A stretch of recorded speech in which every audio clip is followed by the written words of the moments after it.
اعظم مشتاق صاحب کا کہ انہوں نے مجھے کہا بہت اصرار کے ساتھ کہ میں آپ کی خدمت میں حاضر ہوں، اور میرے لیے بڑی سعادت ہے کہ پروفیسر مشتاق صاحب کو کے پیروں کو چھونے کا مجھے پھر موقع ملا، اور میں کبھی بھی یہ موقع مس نہیں کرتا اپنے تمام استادوں سے جب بھی ملتا ہوں۔ میں مشتاق صاحب نے یہ کہا تھا، اعظم مشتاق صاحب نے، کہ آپ کے پاس 10 منٹ ہیں اور 10 منٹ میں آپ نے میڈیکل کے علاوہ کوئی اور بات کرنی ہے۔ تو ابھی میں رستے میں سوچتا آ رہا تھا کہ میں آپ سے کیا بات کروں، تو مجھے یاد آیا کہ آج کل یہ واٹس ایپ کا دور ہے اور بہت ساری باتیں جو دنیا میں ہوتی ہیں وہ سب تک پہنچ جاتی ہیں۔ تو ایک بہت بڑی سٹڈی ہارورڈ یونیورسٹی میں ہوئی ریسنٹلی کیا ابھی بھی چل رہی ہے اور پچھلے 70-75 سال سے چل رہی ہے۔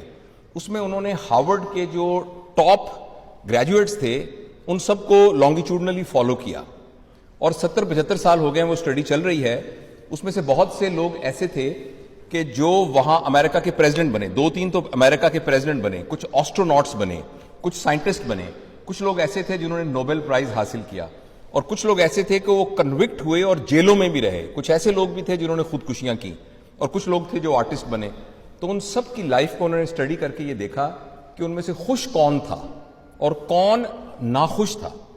تو آپ حیران ہوں گے کہ اس ساری اسٹڈی کے نتیجے میں جو سینس آف ویل بینگ ہے اور ہیپینس ہے اور جو ایک مطمئن زندگی ہے، اس کا جب کرائیٹیریا دیکھا گیا تو اس میں ایک چیز کامن تھی، اور وہ کامن چیز پیسہ نہیں تھی، وہ عہدہ نہیں تھا، وہ ڈگری نہیں تھی، وہ تعلیم نہیں تھی، وہ بچوں کی تعداد نہیں تھی، وہ بچوں کی سکسیس نہیں تھی۔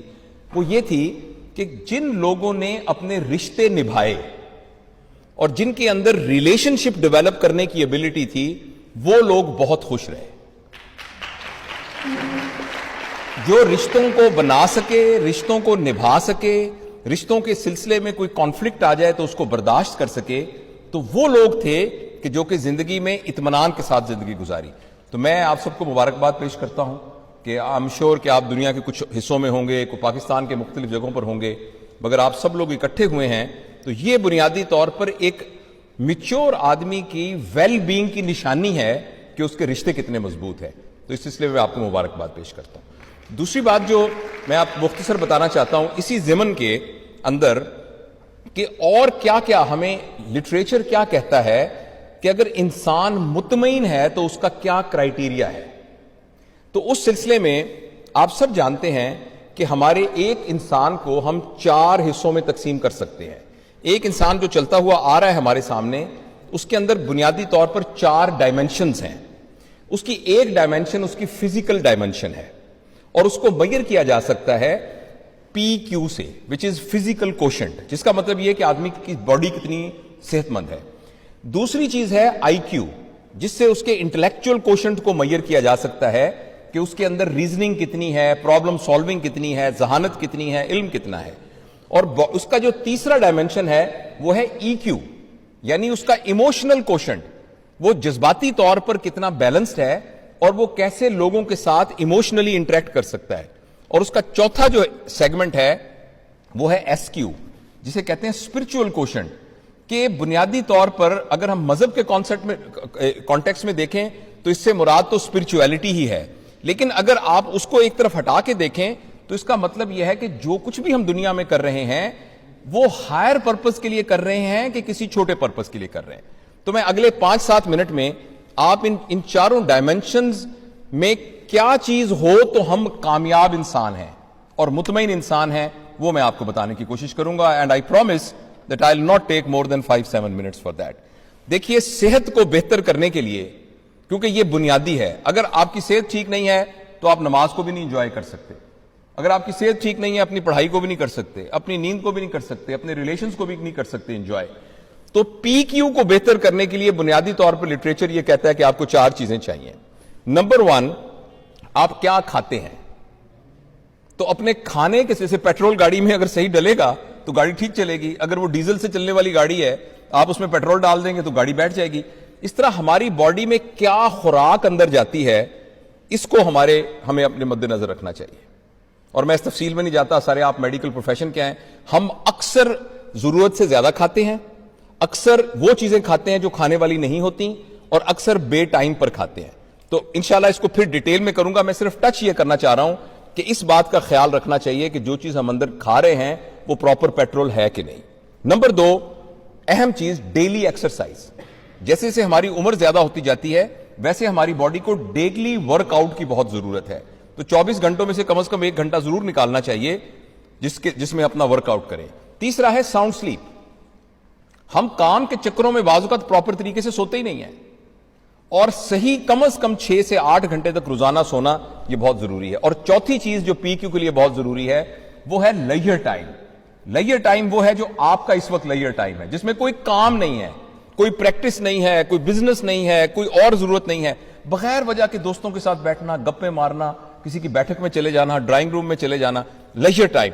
تو اگر آپ اپنی صحت کو بہتر رکھنا چاہتے ہیں تو یہ 4 چیزیں پیرامیٹرز ہیں. اگر آپ ان 4 چیزوں پہ رہیں گے تو آپ کا پی کیو بہتر ہوگا, یعنی آپ کا 25% آپ کامیاب ہوں گے. دوسرا ہے آئی کیو. آئی کیو کے لیے یہ ہے کہ روزانہ ہم سیکھ رہے ہوں, کچھ نہ کچھ سیکھ رہے ہوں. ہم کبھی بھی اسٹوڈنٹ بننا نہ چھوڑیں, چاہے وہ کوگنیٹو ڈومین ہو, چاہے وہ اسکل ڈومین ہو, چاہے وہ ایٹیچیوڈنل ڈومین ہو. جو نبی کریم صلی اللہ علیہ وسلم کی حدیث کا مفہوم ہے کہ وہ شخص ہلاک ہو گیا جس کا آج کل سے بہتر نہیں تھا. تو اس کا مطلب ہے جو کچھ میں تھا نالج وائز, اسکل وائز, مجھے آج اس سے بہتر ہونا چاہیے. تو اگر ہم یہ بھی کرنا, روز کچھ نہ کچھ سیکھنے لگ جائیں تو ہمارا 50% ٹھیک ہو گیا. تیسرا ہے ای کیو. یہ وہ چیز ہے جس میں ہم سب مار کھاتے ہیں. ای کیو کی ایک ہی نشانی ہے کہ آپ کو غصہ آتا ہے. اگر آپ کو غصہ آتا ہے تو اس کا مطلب ہے آپ کا ای کیو بہت لو ہے, کیونکہ غصے کے اندر کوگنیٹو ڈومینز پری فرنٹل کارٹیکس جو ہے وہ بالکل پری فرنٹل گائرس بالکل بند ہو جاتا ہے, اور ہم صرف اپنے امگڈلا کی بنیاد پر سوچتے ہیں. تو لہٰذا میں لمبی تفصیل میں نہیں جاتا, اگر آپ یوٹیوب میں جائیں گے یا مختلف لٹریچر دیکھیں گے تو بہت ساری اس کے بارے میں ڈیٹیل موجود ہے. جس شخص کو غصہ آتا ہے اس کا مطلب ہے اس کا ای کیو ٹھیک نہیں ہے. ایموشنل کوشنٹ کا مطلب یہ ہے کہ can you understand your feeling and can you understand others feeling and can you correlate with them in such a way that there is a win win situation. تو اگر یہ ہم سے ابھی تک قابو نہیں ہوا تو اس کو قابو کرنا ضروری ہے. تو اس سے ہم 75% نارمل ہو جائیں گے. اور آخری ہے ایس کیو. ایس کیو کا مطلب یہ ہے کہ جو کچھ بھی آپ کام کر رہے ہیں کس پرپز کے لیے کر رہے ہیں. فرض کریں ایک ڈاکٹر ہے, وہ صبح سے لے کر شام تک کام کرتا ہے اور وہ یہ کہتا ہے کہ میں مریضوں کا بہت اچھا علاج کروں گا تاکہ میرے پاس گاڑی بڑی ہو جائے, تاکہ میں 2 مربع زمین خرید لوں, تاکہ میں ایک بہت بڑا پلازا بنا لوں, تاکہ میری ایک فیکٹری ہو جائے, اور لیکن بڑی ایمانداری سے کام کر رہا ہے تو اس میں کوئی حرج کی بات نہیں.